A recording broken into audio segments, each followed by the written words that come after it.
कोई व्यक्ति का हम निंदा करते हैं ना तो उसका पाप हमारे माथे चढ़ता चले जाता है।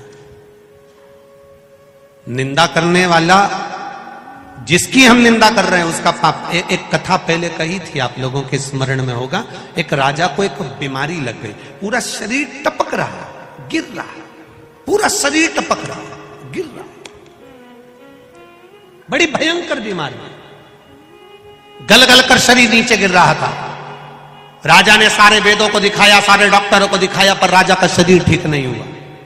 आखिरी में राजा ने विचार कर अब करूं तो करूं क्या। गुरु जी के पास गया, गुरुदेव मेरे शरीर में एक रोग लग गया, शरीर टपक टपक कर जमीन पर गिर रहा है। गुरुदेव मेरा शरीर गल रहा है, गुरु जी आप बताओ, कुछ अच्छा बता दीजिए। गुरु जी ने कहा, राजन तेरा शरीर गिर रहा है? हाँ। टपक रहा है? हाँ। शरीर गल रहा है? हाँ। राजन तेरा भाई था ना, वो तो मर गया, भाभी कहां है? घर में। राजन एक काम कर, जहां जिस कक्ष में तेरी भाभी सोती है उस कक्ष के बाहर रात्रि के समय पर जाकर दरी बिछाकर सोना चालू कर दे। किसी को बताना मती, किसी को बोलना मती, किसी से कुछ कहना मती, बस भाभी के कमरे के बाहर जाकर सोना चालू कर दे। ठीक है महाराज, इससे अच्छा हो जाऊंगा? बिल्कुल अच्छा हो जाएगा, जा सो। अब गुरु जो बताता है बड़ा विचित्र बताता है। दुनिया के लोगों को भले लगता है क्या शंकर जी को जल चढ़ाने से ऐसा हो सकता है, क्या बेलपत्र चढ़ाने से ऐसा हो सकता है, क्या धतूरा चढ़ाने से ऐसा हो सकता है, क्या शहद चढ़ाने से ऐसा हो सकता है, क्या चावल का दाना चढ़ाने से ऐसा हो सकता है, क्या शंकर जी के मंदिर में सफाई करने से, शिव जी के मंदिर को धो देने से, शंकर के मंदिर को साफ कर देने से क्या हमारी बीमारी समाप्त हो सकती है? क्यों नहीं हो सकती? अगर गुरु कह रहा है तो समझो, क्यों नहीं हो सकती? जाओ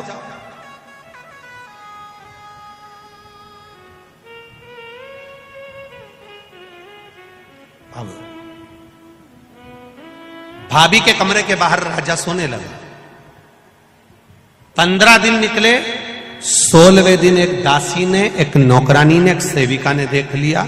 उसने दूसरी दासी से कहा, वो राजा कितना खोड़ला है, भाभी के कमरे में जाके सोता है बेचारे, उसका पति मर गया, उसके कमरे में जाकर सोता है। भाई मर गया और राजा भाभी के कमरे में जाकर सो रहा है। एक दासी ने दूसरी से कहा, दूसरी ने तीसरी से कहा, तीसरी ने चौथी से कहा, चौथी ने पांचवी से कहा।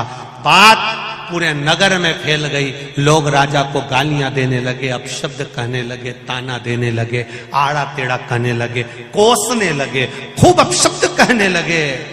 राजा धीरे धीरे धीरे धीरे राजा का शरीर अच्छा होते चले गया, राजा का शरीर ठीक होते होते चला गया। राजा एक नारियल लेकर, श्रीफल लेकर गुरुजी के पास पहुंच गया। गुरुजी, किसी डॉक्टर की दवाई नहीं लगी, किसी वेद की औषधि नहीं लगी, केवल भाभी के कमरे के बाहर सोने से मेरी बीमारी ठीक हो गई। कैसे हो गई? गुरुजी ने कहा, राजा तेरा पाप बहुत बढ़ गया था, उस पाप को समाप्त करने के लिए तेरी निंदा करवाना प्रारंभ करी, तेरी बुराई करवाना प्रारंभ करी। दुनिया के लोगों ने जब तुझे गाली देना चालू करा, अपशब्द कहना चालू करा, बुराई करना चालू करा, निंदा करना चालू करा, तो तेरा रोग, तेरी बीमारी अपने आप समाप्त हो गई। तेरा रोग मिट गया, तेरी बीमारी समाप्त। तुम देखना, अपने अपने घरों में देखना, बहू का घुटना दुख है, बहू की कमर दुख है, बहू की पीठ दुख है, बहू का सिर दुख है, बहू का हाथ दुख है, बहू का पांव दुख है, और 70 साल 80 साल की डोकरी का कुछ नहीं दुख है।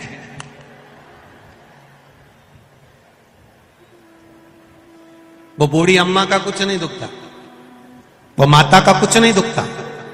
कारण क्या है? कभी तुमने सोचा?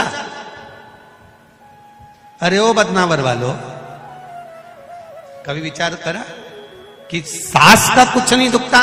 सवेरे 4 बजे 5 बजे उठती, झाड़ू लगा लेती, दांत अभी तक जोरदार, चना भी खा जाती, और तू देखे तो 2-3 बार तो कुल्ला करके आती।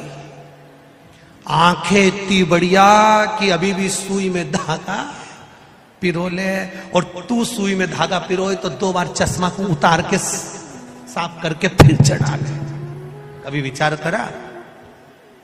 सुबह 4 बजे से घर की बुजुर्ग मां काम में लग जाती है। 4 बजे से गोबर, झाड़ू, बर्तन, ये वो करते करते करते करते सवेरे जल्दी नहा नुहा के मंदिर जाके फिर आके काम में लग जाए।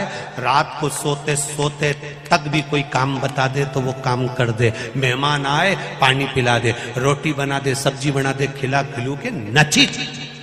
और तेरे शरीर में कष्ट, बहू का हाथ दुखे, पांव दुखे, सिर दुखे, कमर दुखे। कभी विचार करा कि बूढ़ी माँ को कुछ नहीं होता और तुझे क्यों होता? उसका कारण केवल एक ही है, घर की बहू मायके में जाकर सास की इतनी बुराई करती, इतनी बुराई करती, इतनी बुराई करती कि सास एकदम जोरदार होती चली जाती है।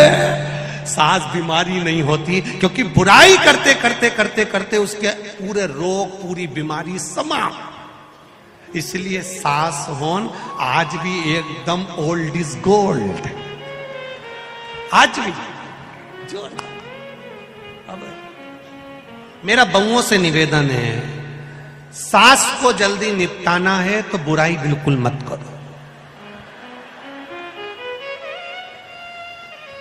तुम जितनी जितनी बुराई करोगे ना, सास उतनी जोरदार खजूर वाली चोटी बना के, हार वार पहन के, झामर झुमका पहन के चलेगी।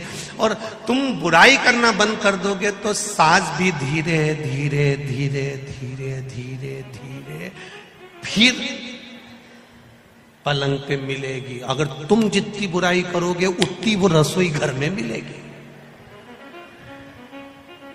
जल्दी निपटाना है तो बुराई करना बंद।